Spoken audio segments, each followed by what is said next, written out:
Hello friends, मी Vishakha. Global online मराठीमध्ये आपल्या सर्वांचं स्वागत आहे. आजच्या सेशनमध्ये आपल्याला शिवाजी युनिव्हर्सिटी कोल्हापूर पेट एक्झामसाठी रिसर्च मेथोडॉलॉजी म्हणजे संशोधन कार्यप्रणाली या विषयावरचे एमसीक्यूज बघायचे आहेत. एमसीक्यूज थ्रू कन्सेप्ट क्लिअर करायचा आहे, ज्याच्यामुळे आपली ही एक्झाम टार्गेट करू शकतो. ओके, ऑलरेडी 7 लेक्चर्स कंप्लीट झालेले आहे. आजचं हे आपलं 8वं लेक्चर आहे, जे आपल्याला हेल्प करेल ही एक्झाम टार्गेट करण्यासाठी. सेशन स्टार्ट करण्यापूर्वी एक इम्पॉर्टंट सूचना किंवा संधी त्या स्टुडंटसाठी जे स्टुडंट्स या वर्षीची एक्झाम टार्गेट करत आहे शिवाजी युनिव्हर्सिटी पेट कोल्हापूर. ठीक आहे, या पीएचडी एंट्रन्ससाठी जे तयारी करत आहे त्यांच्यासाठी आम्ही एक फुल सिलेबस कोर्स घेऊन आलो. सेक्शन आहे रिसर्च मेथोडॉलॉजीवरचा, ज्याच्यामध्ये तुम्हाला मिळणार आहेत full syllabus notes, full syllabus mock test, full syllabus video lectures plus live lectures, 1500 plus MCQ PDF. म्हणजे या एमसीक्यू वेगळे प्रश्न असे तुम्हाला काही येणार नाहीत. या एमसीक्यू पीडीएफ वरती तुम्ही संपूर्ण रिसर्च मेथोडॉलॉजी क्लिअर करू शकता, हायेस्ट मार्क याच्यामध्ये घेऊ शकता आणि यामुळेच तुम्हाला गॅरंटी मिळते सिलेक्शनची या रिसर्च मेथोडॉलॉजीचा सेक्शन एच्या पार्टवरची. ओके, सो असा हा कोर्स आहे 599 रुपयाला आणि या दिलेल्या व्हॉट्सअप नंबरवरती तुम्ही मेसेज करून रजिस्ट्रेशन करू शकता किंवा क्वेरी विचारू शकता. ओके, लास्ट लेक्चरमध्ये आपण हेच टॉपिक घेतले होते युनिट 1 मधले. आजही आपण तेच टॉपिक घेणार आहोत. त्याच्यावरचे 10 एमसीक्यूज आणि 10 कन्सेप्ट त्यामागचे त्याचे एक्सप्लेनेशन आज आपण बघणार आहोत. बघूयाचा पहिला प्रश्न. And inductive theory is one that. प्रेरक सिद्धांत एक आहे की. काल आपण इंडक्टिव्ह आणि डिडक्टिव्ह रिझनिंगचे 2 मेथड्स किंवा पद्धती बघितल्या होत्या, 2 अप्रोचेस बघितले होते, ज्याच्यामध्ये आपल्याला माहिती आहे डिडक्टिव्हमध्ये आपण जनरलपासून मोर स्पेसिफिकपर्यंत जातो आणि इंडक्टिव्हमध्ये आपण स्पेसिफिकपासून जनरल थेअरीजपर्यंत जातो. तर मग आपल्याला इथे ऑप्शन्सपैकी सांगायचं आहे की इंडक्टिव्ह थेअरी यापैकी कुठली आहे ऑप्शन्सपैकी. मग ऑप्शन्स दिलेले आहेत. Involves testing and explicitly defined hypothesis. स्पष्टपणे परिभाषित गृहीतकांचे परीक्षण करण्यास सामील आहे. Does not allow to for finding to feedback into the stock of knowledge. ज्ञानाच्या साठ्यात निष्कर्षांना परत पोहोचण्याची परवानगी देत नाही. Uses quantitative methods whenever possible. जेव्हा शक्य असेल तेव्हा प्रेरणात्मक पद्धती वापरतात. D allows theory to emerge out of data. सिद्धांत डेटामधून बाहेर येण्यास अनुमती देते. स्पेसिफिकमधून जनरल. तर इथं आपला इंडक्टिव्ह थेअरी मिळते आहे. म्हणजे आपल्याला ऑप्शन डी मध्ये इथे आपल्याला करेक्ट आन्सर मिळतं आहे की सिद्धांत डेटामधून बाहेर येण्यास अनुमती देते. म्हणजे डेटा जो आपण गोळा केलेला आहे त्याच्यातून मोर स्पेसिफिक थेअरी निर्माण होते. इंडक्टिव्ह थेअरी इथे आपल्याला दिसते, म्हणून आपलं करेक्ट आन्सर इथे आहे D allows theory to emerge out of data. त्याचं एक्सप्लेनेशन कसं असेल आपण बघूया. In logic, we often refers to the two broad methods of reasoning as the deductive and inductive approaches. जे आपण बघितले ते deductive and inductive approaches. Deductive reasoning works from more general to the more specific, general to specific. Inductive reasoning works the other way, moving from specific observation to the broader generalization of theories. जसे की आपल्याला क्वेश्चनमध्ये विचारलं, म्हणजे जे options correct आलं होतं आपलं त्याच्यामध्ये डेटामधून आपण थेअरी काढणार आहोत, म्हणजे मोर स्पेसिफिक जनरलायझेशन करणार आहोत डेटामधून. मग इथं आपलं काय असणार आहे, इंडक्टिव्ह रिझनिंग असणार आहे. इंडक्टिव्ह थेअरी आपल्याला काढायची होती क्वेश्चनमध्ये आणि ते आपल्याला चौथ्या ऑप्शनमध्ये क्लिअरपणे मिळालं होतं, म्हणून आपला चौथा ऑप्शन जे होतं डी ते करेक्ट आन्सर होतं. नेक्स्ट क्वेश्चन बघूयाचा सेकंड नंबरचा. What is the epistemological position held by the पॉझिटिव्हिस्टद्वारे तात्विक स्थिती याला काय म्हणतात किंवा ज्ञानमीमांसा स्थितीला काय म्हणतात. तर एपिस्टेमॉलॉजी म्हणजे काय आपण सुरुवातीला समजून घेऊया. एपिस्टेमॉलॉजी म्हणजे एखाद्या ज्ञानावरती म्हणजे एखाद्या विषयी खूप बेसला जाऊन आपण आणखीन माहिती घेतो किंवा ते त्याचा सोर्स शोधतो किंवा त्याच्याबद्दल आणखीन माहिती मिळवण्यासाठी प्रयत्न करतो, त्यालाच आपण एपिस्टेमॉलॉजी असं म्हणू शकतो. तर त्या एपिस्टेमॉलॉजीचं पोझिशन पॉझिटिव्हिस्ट जे आहेत त्यांचं काय म्हणणं आहे किंवा त्याला काय म्हणतात हे आपल्याला सांगायचं आहे. ऑप्शन्स आहेत. There is no substitute for in depth hermeneutic understanding of society. समाजाचा सखोल हार्मोनेटिक समजण्याला पर्याय नाही. Scientific research should be based on value free empirical observation. वैज्ञानिक संशोधन मूल्यमुक्त अनुभवजन्य निरीक्षणावर आधारित असावे. Events and discourages in social world prevents us from having direct knowledge of natural order. सामाजिक जगातील घटना आणि प्रवचन आपल्याला नैसर्गिक ऑर्डरचे थेट ज्ञान घेण्यापासून प्रतिबंधित करतात. It is important to remain optimistic about our research even when things go wrong. गोष्टी चुकीच्या झाल्या तरीही आपल्या संशोधनाबद्दल आशावादी राहणे महत्त्वाचे आहे.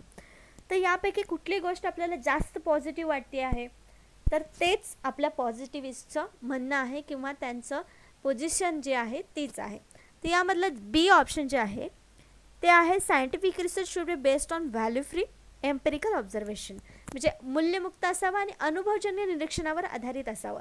त्यातूनच आपल्याला योग्य माहिती मिळेल आणि जे आपल्याकडे ऑलरेडी माहिती आहे त्याच्यावरचा आणखीन क्लिअर नॉलेज आपल्याला मिळेल. मग ऑप्शन बी जे आहे तेच आपलं करेक्ट आन्सर आहे की scientific research should be based on value free empirical observation. तर what is epistemological position held by positivist? That is scientific research should be based on value free empirical observation. तर हे आपल्याला सतत लक्षात राहावं म्हणून मी हे वाक्य 2-3 वेळेस रिपीट करते की आपल्याला कुठली पॉझिटिव्हिस्ट पोझिशन हेल्ड केली जाते एपिस्टेमॉलॉजिकलमध्ये. तर ही आपलं करेक्ट आन्सर इथे बी ऑप्शन आहे. Epistemology in business research as a branch of philosophy deals with the source of knowledge. तर epistemology म्हणजे काय? The source of knowledge थोडक्यात आपण म्हणू शकतो. Specifically, epistemology is concerned with possibilities, nature, sources and limitation of knowledge in field of study. Alternatively, epistemology can branded as study of criteria by which researchers classifies what does and does not constitute to the knowledge. In simple words, epistemology focuses on what is known to be true. It is way of thinking opposite to ontology. तर इथे epistemology म्हणजे काय सांगितलेलं आहे त्यांनी की हे nature आहे, शक्यता आहे, सोर्सेस आहेत, लिमिटेशन आहे कशाचं? तर नॉलेजचं. मी सुरुवातीला सांगितलं की एपिस्टेमॉलॉजी म्हणजे नॉलेजच्याच रिलेटेड ही एक कन्सेप्ट आहे की त्याच्यावर आपण जास्तीत जास्त सर्च करणं, त्याच्यावरती खोलात जाऊन विचार करणं किंवा त्याच्याबद्दलची नवीन कन्सेप्ट पुढे आणणं, नवीन नॉलेज त्याच्यामध्ये ॲड करणं एखाद्या स्पेसिफिक कन्सेप्टवर किंवा त्याच कन्सेप्टवर, तेव्हा त्याला आपण एपिस्टेमॉलॉजी असं म्हणतो.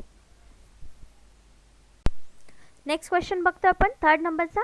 The interpretivist view of social sciences is that. सामाजिक शास्त्राचे दुभाषिक मत असे आहे की जसं आपण एका लेक्चरमध्ये बघितलं होतं की नॅचरल सायन्स आणि सोशल सायन्स हे 2 प्रकार आहेत सायन्सचे.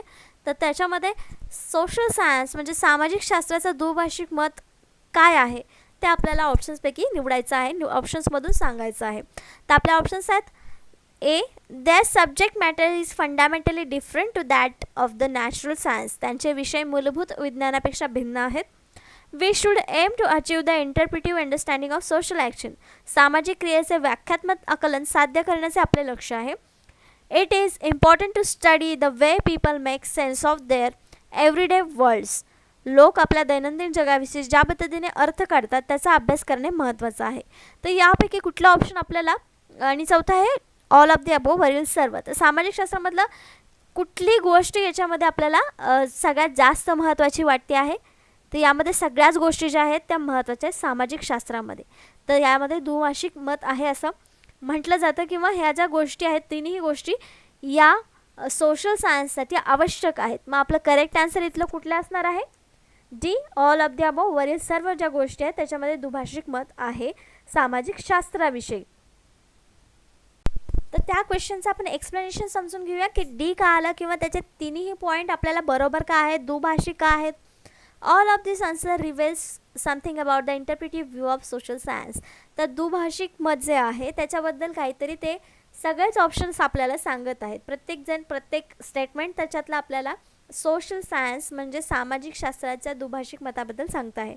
The approach is based on reaction of positivism insisting people are not objects.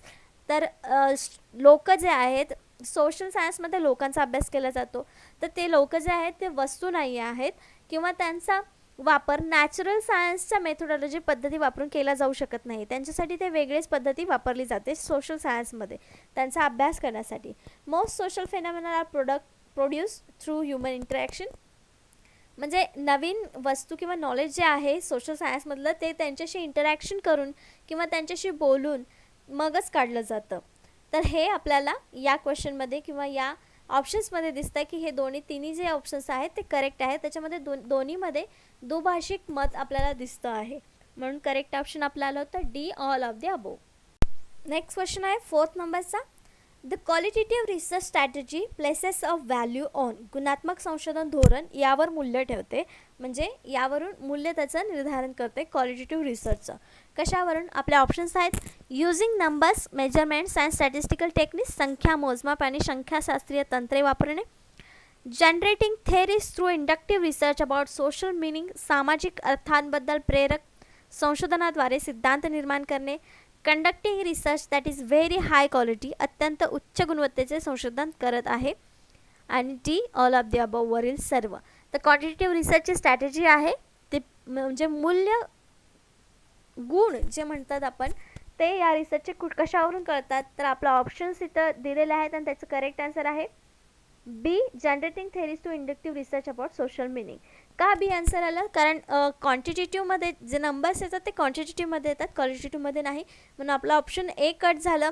D, त्यातलं ए नाही आहे म्हणजे डी ऑप्शन आपलं नक्कीच नसणार आहे, म्हणजे ए आणि डी ऑप्शन्स कट झाले. सी आणि बीमध्ये करेक्ट आन्सर बी आला, कारण conducting research that is very high quality, अत्यंत उच्च गुणवत्तेचे संशोधन करणं म्हणजे ते मूल्य किंवा त्याची चांगली क्वालिटी आहे किंवा व्हॅल्यू आहे क्वालिटेटिव्ह रिसर्चची असं आपण म्हणू शकत नाही. मग इथे gathering theories through inductive research about social meaning, सामाजिक अर्थाबद्दल प्रेरक संशोधनाद्वारे सिद्धांत निर्माण करणे, हेच आपलं इथे करेक्ट आन्सर असू शकतं. गुड व्हॅल्यू किंवा धोरण जे आहे ते याच्यावरतीच आपल्याला दिसतंय क्वालिटेटिव्ह रिसर्चचं, म्हणून आपला ऑप्शन बी बरोबर आहे. We expect all research to be carried out according to the highest quality standards, tested for the validity, reliability and subjected to the ethical consideration. तर आपण प्रत्येक रिसर्च जे आहे त्याच्यामध्ये हायेस्ट स्टँडर्ड म्हणजे उच्च दर्जा आणि क्वालिटी त्याची चांगली असावी हे एक्सपेक्ट करत असतो किंवा धारणा करत असतो, ज्याच्यामध्ये वैधता असली पाहिजे, विश्वसनीयता असली पाहिजे, या तर आपण सगळ्याच रिसर्चमधून एक्सपेक्ट करत असतो, सगळ्याच संशोधनामधून एक्सपेक्ट करत असतो. Some research studies number of things lack their insistence and frequency of occurrence in relationship of things to other along this dimensions we call this studies quantitative. तर ज्याच्यामध्ये आपण फ्रिक्वेन्सी काढतो म्हणजे वारंवारिता काढतो, ज्याच्यामध्ये आपण संशोधन करून वारंवारिता काढून त्यातले रिझल्ट्स काढतो, तर ते आपण क्वांटिटेटिव्ह रिसर्चमध्ये करतो. Qualitative studies on other hand study the reasons people why do think they do, म्हणजे क्वालिटेटिव्हमध्ये काय करतं की पीपल म्हणजे लोक असं का करतात त्याच्या मागचं कारण आपण शोधतो. How they feel about that, त्याच्याबद्दल ते लोक काय फील करतात. Their general likes and dislikes, त्यांच्या आवडी नावडी काय आहेत, हे आपण याचा अभ्यास आपण क्वांटिटेटिव्हमध्ये संख्या येतात आणि क्वालिटेटिव्हमध्ये या प्रकारचे प्रश्न येतात. The problem is that quantitative studies frequently are interested in how many people feel the same way about something, and qualitative studies might want to show what percentage of respondents indicates particular feelings. For example, तर त्यांनी काय सांगितलेलं आहे, quantitative आणि क्वालिटेटिव्हमधला difference सांगितलेला आहे. क्वालिटेटिव्हमध्ये असं दिलेलं आहे की किती लोक एक सेम फिलिंग एक्सप्रेस करतात किंवा सेम फिलिंग सगळ्या लोकांना येते, नंबर जो आहे तो क्वांटिटेटिव्हमध्ये. तर क्वालिटेटिव्हमध्ये काय येणार आहे की सेम फिलिंग किती % लोक करत आहेत, हा क्वेश्चन रिसर्चचा प्रॉब्लेम जो असेल तो असेल क्वालिटेटिव्हचा. तर एक्झाम्पल दिलं आहे, the real difference between them is more likely to be found in their underlying research orientation with quantitative approaches being associated with the positivism and objectivism and qualitativism approaches link to interpretive and constructivism. तर आपल्याला असं दिलेलं आहे. तर example त्यांनी जे दिलं होतं की क्वांटिटेटिव्ह काय आहे, एकच उदाहरण दिलं होतं की सेम फिलिंग असणारे किती लोक आहेत, हे येणार क्वांटिटेटिव्हचा विषय, आणि ती फिलिंग किती % लोकांना आहे, एक फिलिंग किती % लोकांना आहे, हा झाला आपला क्वालिटेटिव्ह रिसर्च. त्याच्यामध्ये आपल्याला क्वांटिटेटिव्ह काय रिसर्च म्हणजे कुठला आणि क्वालिटेटिव्ह रिसर्च म्हणजे कुठला आहे हे क्लिअर झालेलं असावं. नेक्स्ट क्वेश्चन आहे 5th नंबरचा, which of the following is an example of value free research. खालीलपैकी कोणते मूल्यमुक्त संशोधनाचे उदाहरण आहेत. लास्ट क्वेश्चनमध्ये आपण एक बघितलं आहे की मूल्यमुक्त संशोधन असावं, एक्सपिरियन्स बेस म्हणजे ऑब्झर्वेशन बेसवर रिसर्च असावं.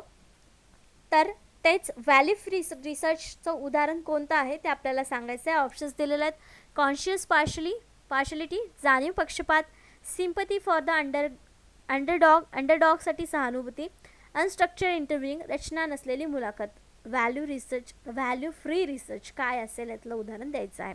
त्याचं करेक्ट आन्सर जे आहे ते आहे D, none of the above वरीलपैकी काहीही नाही. त्याचं एक्सप्लेनेशन बघूया आपण की हे तिन्ही जे ऑप्शन्स आहेत त्याच्यामध्ये आपल्याला व्हॅल्यू नाही आहे असं आपल्याला दिसतं आहे, पण तरी पण हे आन्सर का नाही आहे, D none of the above का आन्सर आलं याचं. एक्सप्लेनेशन आहे, values reflect either the personal beliefs or the feelings of researchers. तर व्हॅल्यू काय करत असणार, वैयक्तिक बिलीफ आणि फिलिंग्स, रिसर्चर्सच्या भावना ज्या आहेत ते प्रेझेंट करत असतात किंवा त्या दाखवत असतात व्हॅल्यूज. मग आपल्याला प्रश्नामध्ये जे दिलेलं आहेत ऑप्शन ए आणि बी ते फक्त इंडिकेटिव्ह ऑफ व्हॅल्यूज, ते कॅनॉट बी करेक्ट, ते इंडिकेटिव्ह आहेत व्हॅल्यूजचे, ते करेक्ट असू शकत नाही. ते रिसर्च व्हॅल्यू फ्री रिसर्चचंही उदाहरण असू शकत नाही. आणि तिसरा ऑप्शन होता unstructured interviewing in research method. तर अनस्ट्रक्चर्ड इंटरव्ह्यूइंग ही एक रिसर्चची मेथड आहे, एक्झाम्पल नाही आहे रिसर्चचं. Typically used in qualitative research of strategies, म्हणजे क्वालिटेटिव्ह रिसर्चमध्ये ही आपण मेथड वापरतो, interview unstructured interview. But method by itself cannot be regarded as value free value added. म्हणजे जे मेथड आहे ती कधी व्हॅल्यू फ्री किंवा व्हॅल्यू ॲडेड असू शकत नाही. So must be incorrect, making answer D is correct by default. म्हणजे त्यांनी सांगितलेलं आहे की मग हे तिन्ही ऑप्शन जर करेक्ट नसतील तर आपल्याला by default D option correct आहे असे म्हणावं लागेल. Can there be such thing as value free research might have been. म्हणजे असा प्रश्न आहे की व्हॅल्यू फ्री रिसर्च अशी कन्सेप्ट आली आहे, कन्सेप्ट असेल पण त्यामध्ये अजून व्हॅल्यू फ्री रिसर्च असा एखादा उदाहरण आपल्याला देता येणार नाही. असं क्वेश्चन अजून समोर आलेलं नाही आहे असं आपण सांगू शकतो. नेक्स्ट क्वेश्चन आहे 6 नंबरचा. An important practical issue to consider when designing a research project is. संशोधन प्रकल्पाची आखणी करताना एक महत्त्वाचा व्यावहारिक मुद्दा विचारात घ्यावा लागतो. तो मुद्दा कुठला? आपले ऑप्शन्स आहेत. Which theoretical perspective you find most interesting. कोणता सैद्धांतिक दृष्टिकोन आपल्याला सर्वात मनोरंजक वाटतो तो. हा व्यावहारिक मुद्दा झाला का? नाही. मग आपला करेक्ट आन्सर इथे हे नसणार आहे. Whether or not you have time to retire the bathroom first. आपल्याला प्रथम स्नानगृह टेकवण्याची वेळ आहे की नाही हे विचार करायचे. हा महत्त्वाचा मुद्दा आहे का संशोधन प्रकल्पाची आखणी करताना? नाही. See how much time and money you have to conduct the research. आपल्याकडे संशोधन करण्यासाठी किती वेळ आणि पैसा आहे. आणि D which colour of ring binder to present your work in. आपले कार्य सादर करण्यासाठी रिंग बाइंडरचा कोणता रंग हवा आहे किंवा कोणता रंग आहे हे महत्त्वाचे मुद्दे आहेत का? तर ए, बी आणि डी वाचल्यानंतर आपल्याला लगेच लक्षात येईल की व्यावहारिक मुद्दा हा नाही. व्यावहारिक मुद्दा आपल्याला सी ऑप्शनमध्ये दिसतोय. एक पैसा दिसतो आहे आणि वेळ दिसतो आहे. मग आपल्याला करेक्ट ऑप्शन देखील तेच आहे. How much time and money you have to conduct हा विचाराचा मुद्दा जो आहे तो आपल्याला संशोधन प्रकल्पाची आखणी करताना लक्षात ठेवावा लागतो. हा एक महत्त्वाचा मुद्दा आहे. म्हणून आपलं करेक्ट आन्सर इथं सी आलेला आहे. तर त्याचा आन्सर हे कसं आलं आपण एक्सप्लेन करूया. It's ability to force us to transcend the constant impose by the scarcity of time and money. वेळ आणि पैशाच्या कमतरतेमुळे घालून दिलेल्या मर्यादा ओलांडण्यासाठी आपल्याला भाग पाडण्याची त्याची क्षमता आहे. At the outset we might persuade ourselves to tackle something we can achieve well even if it is not very exciting. जरी इंटरेस्टिंग नसेल, एक्साइटिंग नसेल तरीसुद्धा आपण त्याच्यामध्ये काहीतरी अचीव करण्यासाठी जेव्हा प्रयत्न करतो तेव्हा त्यातून चांगलं काहीतरी आपल्याला मिळतं. जेव्हा पैसे आणि टाईम आपण मॅनेज करू तेव्हा, किंवा किती खर्च करण्याची आपली क्षमता आहे त्याच्यावरती. Rather than producing poor research on fascinating or important topic. Furthermore, we will force to consider target population and the likelihood of being able to construct probability samples. Practicality have to do with how you would implement your theoretical approach and the color of ring blender, while the certainty and important issue is an aesthetic choice. म्हणजे आपल्याला इथे सांगितलेलं आहे की जिथं रंग वगैरे विचारतात तर ते जे आहे ना, तर तो रंग वगैरे जे सौंदर्य म्हणजे खुलवण्यासाठी किंवा सजावटीसाठीचा आहे. पण सर्वात पहिला जो पॉईंट आहे आपल्याला संशोधनाचा आराखडा तयार करण्यासाठी लागणार आहे तो आपल्याला टाईम किती आहे, आपण त्याच्यासाठी टाईम किती देणार आहे आणि मनी किती लागणार आहे, हा व्यावहारिक मुद्दा आपल्याला तिथे लक्षात घेतला पाहिजे. म्हणून आपलं करेक्ट आन्सर हे आलं होतं. नेक्स्ट क्वेश्चन आहे 7th नंबरचा. The constructionist ontological position suggest that. Last क्वेश्चनमध्ये आपण बघितलं तर epistemological position positivist suggest that. आता आहे the constructionist ontological position suggest that. बांधकाम व्यवसायातील अँटॉलॉजिकल स्थिती सूचित काय करते? ऑप्शन्स आहेत. Social phenomena that their meanings are constantly being accomplish by social actors. सामाजिक घटना आणि त्यांचे सर्व अर्थ सामाजिक कलाकाराकडून सतत केले जात आहेत. Individuals are born into the world of rule and structures that they cannot change. व्यक्ती आणि नियम संरचना जगात जन्माला येतात ज्या त्यांना बदलू शकत नाहीत. Building and construction work present an ideal opportunity to exercise the sociological imagination. इमारत बांधकाम कार्य समाजशास्त्रीय कल्पनाशक्तीचा उपयोग करण्याची एक उत्तम संधी आहे. Social facts and objects have an external reality independently of the people who perceive them. सामाजिक तथ्य आणि वस्तूंचे बाह्य वास्तव आहे जे स्वतंत्रपणे समजतात अशा लोकांचे असते. तर नेमकं बांधकाम व्यवसायातील अँटॉलॉजिकल स्थिती सूचित काय करतं? तर आपल्या इथे करेक्ट आन्सर आहे A. Social phenomena and their meanings are constantly being accomplished by the social actors. सामाजिक घटना आणि त्यांचे अर्थ सामाजिक कलाकाराकडून सतत केले जात असतात, हे आपल्याला इथे सूचित करते. तर ऑन्टॉलॉजी म्हणजे काय? The science of or study of being and it deals with the nature of reality. तर म्हणजे असणं, फॅक्ट जे आहे, रियालिटी जे आहे, त्याचं जे विज्ञान आहे त्याला आपण ऑन्टॉलॉजी असं म्हणू शकतो. म्हणजे नेचरची जी रियालिटी आहे त्याला ऑन्टॉलॉजी असं म्हणतो. Ontology is a system of beliefs that reflects and interpretation by the individuals about the what constitutes a fact. म्हणजे जे काय फॅक्ट आहे त्याच्याबद्दलचे जे विश्वास आहे, त्याच्याबद्दलचे जे नॉलेज आहे, त्या सर्वाला आपण ऑन्टॉलॉजी असं म्हणू शकतो किंवा ऑन्टॉलॉजी असं म्हणतात. The two main ontological positions in the social sciences are objectivism and constructivism. तर मेन दोन पोझिशन्स आहेत ऑन्टॉलॉजीमध्ये, ते आहेत ऑब्जेक्टिव्हिझम आणि कन्स्ट्रक्टिव्हिझम. whereas the first considers social phenomena to exist independent of people somehow. The second position considers them as a product of social interaction in the constant state of revision. तर अशा प्रकारे ऑन्टॉलॉजी आपण समजून घेऊ शकतो आणि त्यातले मेन दोन पॉईंट आहेत जे ऑब्जेक्टिव्हिझम आणि कन्स्ट्रक्टिव्हिझम पोझिशन आहेत ह्या दोन ऑन्टॉलॉजीमधल्या. आणि अँटॉलॉजी म्हणजे फॅक्ट आणि फॅक्टचा अभ्यास, फॅक्टबद्दल जे नॉलेज आपण घेतो त्याला अँटॉलॉजी म्हणतात किंवा त्याच्यामध्ये आपण अभ्यास करत असतो. नेक्स्ट क्वेश्चन आहे 8 नंबरचा. Which of the following is an ontological question. तर अँटॉलॉजीवरचाच प्रश्न आपल्याला आता आलेला आहे की अँटॉलॉजी म्हणजे काय आपल्याला समजलं, तर त्याच्यावरचा प्रश्न कसा असू शकतो ते आपल्याला ऑप्शन्समधून सांगायचं आहे. पुढीलपैकी कोणता अँटॉलॉजिकल प्रश्न आहे? ऑप्शन्स आहेत should I use questionnaire or interviews in my project. मी माझ्या प्रकल्पात प्रश्नावली किंवा मुलाखती वापरू. What can be consider acceptable forms of knowledge. ज्ञानाचे स्वीकार्य प्रकार मानले जाऊ शकतात कोणते? How long is it since I last visited the dentist. मी दंतचिकित्सास अंतिम वेळी भेट दिली तेव्हापासून किती काळ आहे? Do social entities have an objective reality external to the social actors. सामाजिक कलाकारांना वस्तुनिष्ठ वास्तविकता असते आणि सामाजिक कलाकारांना ते बाह्य असतात. तर हे आपले ऑप्शन्स आहेत, क्वेश्चनमध्येच आपले ऑप्शन्स आहेत. आणि तर आपल्याला याचं करेक्ट ऑप्शन सांगायचं आहे. करेक्ट आन्सर याचं आहे ते आहे D.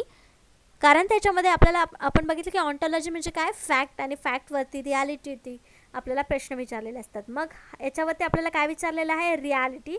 Do social entities have an objective reality external to social actors. याच्यामध्ये या प्रश्नामध्ये आपल्याला मिळतं आहे काहीतरी रियालिटी जे आहे त्याच्यावरती प्रश्न विचारलेला आहे किंवा त्यातून जे आन्सर मिळणार आहे ते रियालिटी असणार आहे. म्हणून इथे हा जो क्वेश्चन आहे तो आहे अँटॉलॉजिकल क्वेश्चन. त्याचं एक्सप्लेनेशन कसं देऊ शकतो आपण? Ontology the first branch is ontology or the study of being. Being म्हणजे असणं, कशाचा? असण्याचा अभ्यास म्हणजे अँटॉलॉजी असं आपण थोडक्यात म्हणू शकतो. Which is concern with what actually exist in the world about which human can acquire knowledge. म्हणजे जगामध्ये काय आहे याच्याबद्दल अभ्यास करणं, त्याच्याबद्दल नॉलेज घेणं म्हणजे ontology. Ontology help researchers recognise how certain they can be about nature and existence of the object they are researching. ज्या गोष्टीबद्दल ते रिसर्च करतात त्या गोष्टी कशा अस्तित्वात आल्या किंवा त्याचं अस्तित्व काय आहे याबद्दलचं जे नॉलेज असतं ते अँटॉलॉजीमध्ये आपल्याला मिळतं. When we ask deep question about what is nature of the universe, or is there a god, or what happens to us when we die, or what principle govern the properties of matter, we are asking inherently ontological questions. तर हे रियालिटीवरती questions आहेत, रियालिटीशी related आहेत, फॅक्टशी related आहेत. म्हणून हे जे questions आहेत ते ऑन्टॉलॉजिकल क्वेश्चन्स आहेत. हे एक्झाम्पल दिलेले आहेत आपल्याला ऑन्टॉलॉजिकल क्वेश्चन्स कसे असू शकतात. म्हणून आपलं करेक्ट आन्सर तिथे डी आलं होतं जे आपल्याला रियालिटीवरती क्वेश्चन विचारला होता. नेक्स्ट क्वेश्चन आहे 9th नंबरचा. What is the grand theory. Grand theory म्हणजे काय आपल्याला सांगायचं आहे. तर थोडक्यात ग्रँड थेअरी म्हणजे काय की एखाद्या गोष्टीबद्दल, फेनॉमेनाबद्दल, पर्टिक्युलर गोष्टीबद्दल जास्त माहिती आपल्याला मिळणं म्हणजे ग्रँड थेअरी असं आपण म्हणू शकतो थोडक्यामध्ये. तर क्वेश्चन ऑप्शन्समध्ये काय दिलेलं आपण बघूया. One that was propose by one of the major theorist in the sociological tradition. सामाजिक शास्त्रातील परंपरेतील प्रमुख सिद्धांतापैकी एकाने हा प्रस्ताव मांडला होता. One that is highly abstract and makes broad generalisation about the social world. एक अत्यंत मूर्त आणि सामाजिक जगाबद्दल व्यापक सामान्यीकरण करते. And intermediate level explanation of observe regularities. निरीक्षण नियमितपणाचे दरम्यानचे पातळीचे स्पष्टीकरण करतं. D a particularly satisfactory theory that makes the researcher feel happy. एक विशेषतः समाधानकारक सिद्धांत ज्यामुळे संशोधकास आनंद होतो. त्याचं करेक्ट आन्सर आहे B, one that is highly abstract and make broad generalisation about social world. तर ग्रँड थेअरी हा जो विषय आहे किंवा कन्सेप्ट आहे ती सोशल सायन्स किंवा सोशल वर्ल्डशी रिलेटेड आहे, ज्याच्यामध्ये ब्रॉड कॅटेगरीमध्ये आपण एखादा स्पेसिफिक फेनॉमेनाचा स्टडी आपण जास्त मोठ्या प्रमाणात करत असतो. म्हणजे एक अत्यंत अमूर्त आणि आहे आणि सामाजिक जगाबद्दल व्यापक सामान्यीकरण करते, त्याला ग्रँड थेअरी असं म्हणतो. Grand theory is a term coined by American sociologist C.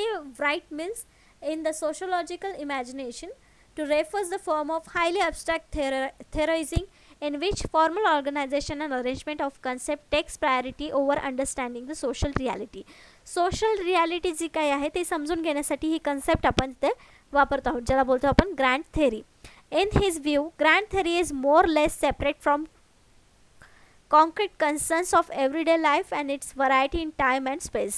तर ही जी थेअरी आहे ती आपल्याला मोर और लेस सेपरेट फ्रॉम बाकीचे जे थेअरीज आहेत त्याच्यामधून वेगळी आहे असं आपण म्हणू शकतो. तर ग्रँड थेअरी म्हणजे थोडक्यात काय, तर सोशल रियालिटीचा अभ्यास करण्यासाठी ही थेअरी आपण वापरतो. नेक्स्ट क्वेश्चन आहे 10th नंबरचा. Why might we say that quantitative research also try to study social meanings. आपण असे म्हणू शकतो की परिणात्मक संशोधन सामाजिक अर्थाचा अभ्यास करण्याचा देखील प्रयत्न करतं. तर क्वांटिटेटिव्हमध्ये आपण बघितलं की सांख्यिकीय माहिती वापरून जी काय माहिती आपण गोळा करतो किंवा रिसर्च करतो तो क्वांटिटेटिव्ह रिसर्च असतो. पण असं देखील आपण असं म्हणतो की परिणात्मक संशोधन देखील सामाजिक अर्थाचा अभ्यास करण्याचा प्रयत्न करत आहे. असं कुठल्या याच्यावर म्हणू शकतो. ऑप्शन्स दिलेले आहेत, त्यापैकी एक करेक्ट ऑप्शन आपल्याला निवडायचं आहे. ऑप्शन्स आहेत because the method they use most in that interview, कारण त्यांनी सर्वात जास्त वापरलेली पद्धत म्हणजे सखोल मुलाखत. Because their written reports usually refers to the interpretivist epistemology, कारण त्याचे लिखित अहवाल सहसा इंटरप्रिटिव्हिस्ट इपिस्टेमॉलॉजी संदर्भ घेतात. Because survey and questionnaire are use to examine attitudes and opinions, कारण सर्वेक्षण प्रश्नावली वृत्ती आणि मते तपासण्यासाठी वापरली जातात. Because they observe human behaviour in laboratory, कारण ते प्रयोगशाळेत मानवी वर्तन पाहतात. त्याचं करेक्ट आन्सर एकच असणार आहे, ते म्हणजे सी, ज्याच्यामध्ये क्वेश्चनायर आणि सर्वे वापरला जातो की लोकांचं मतं आणि वृत्ती तपासण्यासाठी किंवा त्यांचे मतं घेण्यासाठी. पण डेटा गोळा करण्यासाठी आपण हीच पद्धत वापरतो आणि क्वालिटेटिव्हमध्ये देखील आपण तीच पद्धत वापरतो. म्हणून या ऑप्शनमुळे आपण असं म्हणू शकतो की क्वांटिटेटिव्ह रिसर्च जो आहे, परिणात्मक संशोधन जो आहे, तो सामाजिक अर्थाचा अभ्यास करण्याचा देखील प्रयत्न करतो, कारण याच्यामध्ये वृत्ती आणि मतं देखील आपल्याला कळतात. A lot of difficulties between quantitative and qualitative research stem from the consideration of meaning. आपल्याला भरपूर वेळेस कन्फ्युजन देखील झालं असेल की क्वांटिटेटिव्ह आणि क्वालिटेटिव्हमध्ये फरक काय आहे, त्याचा अर्थ वेगवेगळा काय आहे. It is argued that quantitative studies can reveal statistic but not those factor which produce the statistics. म्हणजे क्वांटिटेटिव्हमध्ये असं आर्ग्यू केलं जातं किंवा वाद आहेत की क्वांटिटेटिव्हमध्ये जो स्टडी अभ्यास करतो आपण त्याच्यामध्ये स्टॅटिस्टिक्स फॅक्टर्स यूज होतात. जे स्टॅटिस्टिक काढण्यासाठी जो डेटा आपण गोळा करतो किंवा डेटा जो वापरला जातो तो त्याच्यामध्ये येत नाही. Furthermore although what things are and what they mean fundamentally different, म्हणजे जे काय आहे आणि ज्याचे काय आपण त्याचा अर्थ निघतो ह्या दोन्ही गोष्टी मूळतः वेगळ्या आहेत. It is and meaning of things that shape people relationship with the world around them. On the other hand there can be little doubt that quantitative social research really are driven by the need to understanding meaning. So the argument is really between efficiency of method they such use to uncover it. Questionnaires really do try find out the people attitude and opinions, even if the results are shows as number of people with a particular attitude rather than their reasons for the holding attitude. त्याच्यामध्ये आपल्याला काय सांगितलेलं माहिती आहे की questionnaire जे आपण use करतो आहोत त्याच्यामुळे खरंच क्वांटिटेटिव्ह रिसर्च जो आहे तो क्वालिटेटिव्ह रिसर्चची क्वालिटी घेऊ शकतो किंवा त्याच्यामध्ये ते एक्सप्लेन करण्याची ताकद त्या पद्धतीमुळे आहे किंवा क्वेश्चनायरमुळे आहे. तर अशा प्रकारे आजचे आपले 10 प्रॅक्टिस क्वेश्चन्स आणि 10 कन्सेप्ट जे आहेत ते आपल्याला इथे झालेले आहेत. नेक्स्ट लेक्चरमध्ये आपण नेक्स्ट युनिटवरच्या नेक्स्ट कन्सेप्ट आणि नेक्स्ट प्रश्न बघणार आहोत. आजच्या सेशनसाठी थँक्यू.